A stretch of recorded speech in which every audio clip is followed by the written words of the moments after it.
and so on. But she has this kind of crazy history and history of depression, history of suicidal thoughts and whatnot. So Sarah finds out that her sister did in fact go into this forest. So that's pretty much the story. I mean, there's so much more. I wanted to be a little more specific, but of course that's still kind of general. That's the general idea. So that was interesting to me. She goes into the forest, and last time we recorded this, we talked all about the guide who takes her in and the boy she meets along the way that's going to help her. So we've got the Japanese guide who volunteers his time to go into the forest, and he's there to find living people who are camping out there who are possibly contemplating suicide. He's there to talk to them and hopefully get them to come back out. Right. Or he's there to find the bodies of those who decided to go through with it. Right. So that's kind of the whole overview. And then we've got Sarah going in there. She meets up with a guy where that's where you were talking about some red herrings and things. You're kind of a little not sure about this guy she meets, and she's not sure, and you think he's fine. You're not sure if he's fine. So there's a little bit of that kind of tension. And so, yeah, I mean, I easily watched the whole thing and was entertained. I wanted to find out what was happening. I was interested in the people. Yeah. What about you? I agree with all that, and I think that it wasn't developed enough. I can't quite blame it on it just being a PG-13 movie, but no, it needed more, and I'm not sure. Okay, well, this is why we were talking about being culturally sensitive, and because this is a real place, and these are real people's lives, not the people in the movie, of course, but people go in there all the time. I mean, people die in there all the time. Families have lost loved ones to the forest, Right. Not to the forest, but, Well, that raises the question, or that's part of the movie that they went with, is it the forest that has an effect? What's there? Right. And so the movie, of course, it takes it a step in a scary direction with anytime you have people committing suicide, a lot of death, a lot of anguish, and all of this stuff, you're going to have unhappy spirits hanging out. Right. So it really was going to be a, haunted forest kind of scary movie, but yeah, something kind of did go a little wrong with it. It wasn't like super scary. I think that was everyone's biggest complaint online. Yeah. I almost wouldn't even it's described here as a horror or a supernatural horror. Mm-hmm. I almost feel like it was just more of a psychological thriller kind of thing. Yeah, or just a suspenseful. And so this becomes what we started, where we come full circle now, because how far do you push this with and still be sensitive to the nature of the material you're dealing with? Right. People want to find meaning in death or a loved one that maybe commits suicide. They want to think there was a reason, or think that the person wouldn't do that, or maybe, you know what I mean? So we're dealing with some delicate psychological issues there. Right. So, how far do you want to push those? And we're probably worrying way more about this than the filmmakers did. Well, we worried about it way more the first time that we recorded this than we're worrying about it now. That's true. We went on and on about that, didn't we? We probably did. But yeah, I think our point was, in a nutshell, it's like, yeah, it could have been an awesome, gory, scary, rated R, blood and gut, total scare fest. But that might have been too much for the history of this real place where real families are affected by the people they lose. Right. So maybe it was it was cool because it was not a true story. Yeah. Hey, you never know. Maybe something very similar happened in there. People die in there all the time, and family members probably go in there all the time looking for loved ones. But, it's a real place. It would make like an awesome documentary or something. I think that was our final determination, was this might have worked even better as a creepy documentary. Yeah. Yeah. Just Or, like Imposters, yeah. a creepy documentary. Oh my gosh. Well, yeah, anyhow, we won't get into that. Don't get me going. I could talk about Imposter all day long and be happy about it. Well, moving this along, what do you think about the movie itself? I give it a 3. I think I had given it a 3 also, I give it a cautious recommend, not cautious, but a specific recommend. And now we do a 5-star system, so 3 isn't bad. 3 is that we liked it. Yeah. Yeah. But I wouldn't recommend it to a gorehound or to somebody that just, it's not your standard horror fare. We'll put it that way. No, it really isn't. Yeah, if you want something really scary, something that's going to really affect you this is not, I don't think this is the one. Okay. Yeah. And a lot of people were unhappy with the ending and, there's always little twists and turns and, this is one of those where I felt like I had a far better. You had a better ending. Far better ending. I agree with that. Yeah. Yeah, because you were like, oh, I know what's going on. This is happening. And it was like, oh, that's awesome. I hope that's what's happening. Oh, that's not what's happening. They didn't take that route. But oh, well, here's a person that wrote, I liked most of this movie. Nothing really scary in it. A bit of advice, so you won't be disappointed, though. Mm-hmm. Leave 5 minutes before it ends. Wow. So, all right. I didn't think the ending was that bad. I didn't think so either.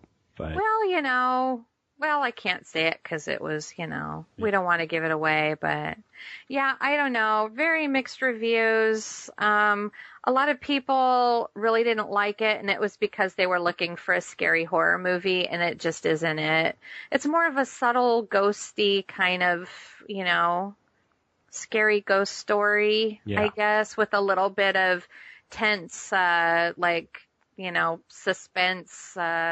Thrown in and a couple of jump scares. Yeah, because again, you're not sure about, the guy that's helping her. We're not giving anything away saying that, because right away, anytime, you're always cautious. As soon as your hero meets somebody, and that's the only person they have to depend on while they're in a scary situation, and they just met them.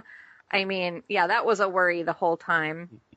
And I'm not sure, I wasn't really happy with how that went. Okay. Fair enough. Yeah. Well, let's move on to our garbage in, garbage out. Don't you know that we control the horizontal? We control the vertical too. We gonna make a couch potato out of you. That's what we gonna do now. Don't change the channel.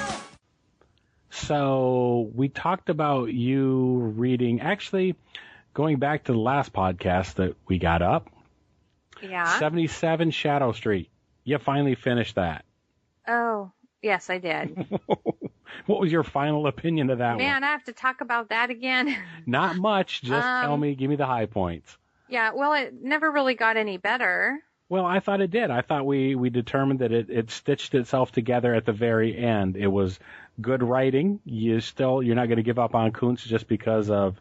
Well, now when I said good, I liked his writing style. Mm-hmm. It was clever and funny. Mm-hmm. The storytelling in this one, structure on this one. Yeah, I think that had a real problem for me. Yeah.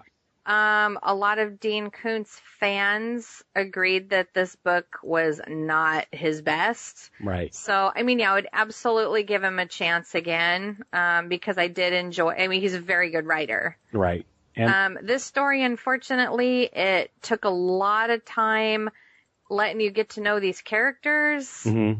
But I think I said this before, you get to know somebody, it talks about their history, where they came from, what they were like as a kid, and their relationships now, and where they work, and how they feel about their apartment, and there's a storm rolling in, and they've got thoughts on that, and all this stuff, and then they go out into the hall to start looking around to see what's going on, and they might just die. Right. It was like, okay, why did you let me get to know this person? That didn't happen to a lot of characters, but a couple of them it did. Okay. There was one particular character that was blind, and I found part of that really fascinating. I feel like Kuntz wanted to like really delve into characters. He had ideas for all these people. He really wanted to explain, like he had all these histories of these different kinds of people, and he used that, I think, in the story, but it was like a lot of the people didn't have a lot to do in the story. They just met a quick end or became a monster, and then they weren't themselves anyway, so who cares? Who cares what their personality's like? Because they're just a monster now, and their job is to attack people. So it was kind of, I don't know. Well, I don't know. So without going any further into that, I'm just going to say that by the end of it, though, we were, I want to say... It was a crazy story. Yeah, and it gave us something that we had, well, that I hadn't seen before. Yes. And so it ended well, but man, it would have been impossible for me to... I'd have never gotten there. If to I read was, it. Yeah, because we were checking it out audio book style. So I was able to listen to it while I was working. And I don't mean like working as in making jewelry, like brainless work where I could totally, I concentrated on the story. I listened to every word. So I really paid attention. So I get an opinion. But it was, yeah, if I had to sit down and crack open the book and take my time to read it, I'd have never made it. And that's what a lot of people said on Goodreads when I read the review. A lot of people agreed like you had to get through half the book before it really started grabbing you. And that for me is really hard. Gotcha.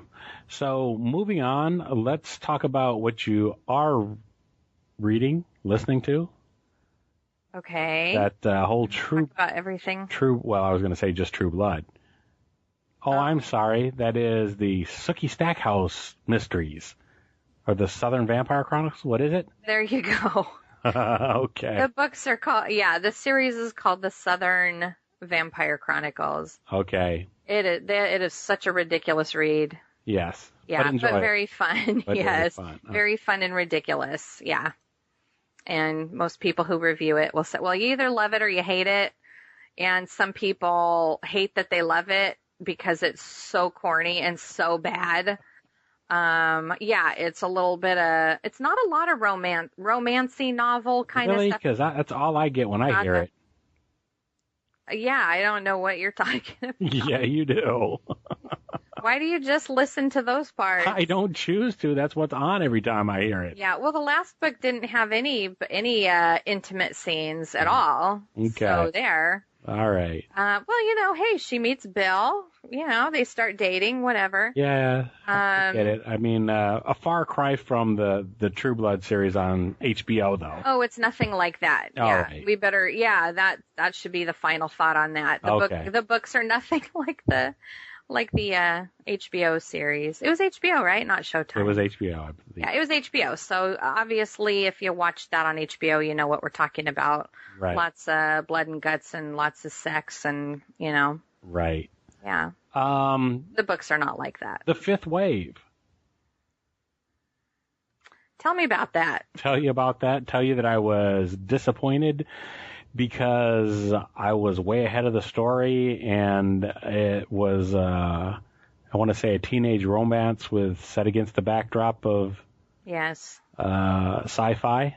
Yeah. But that's what it was. Well, that's what it should have been. That's what it should have been marketed as. It was a trick. And so, yeah, I went in with false expectations. We were deceived. We were deceived. There were no raisins in this muffin. No. Yes, that's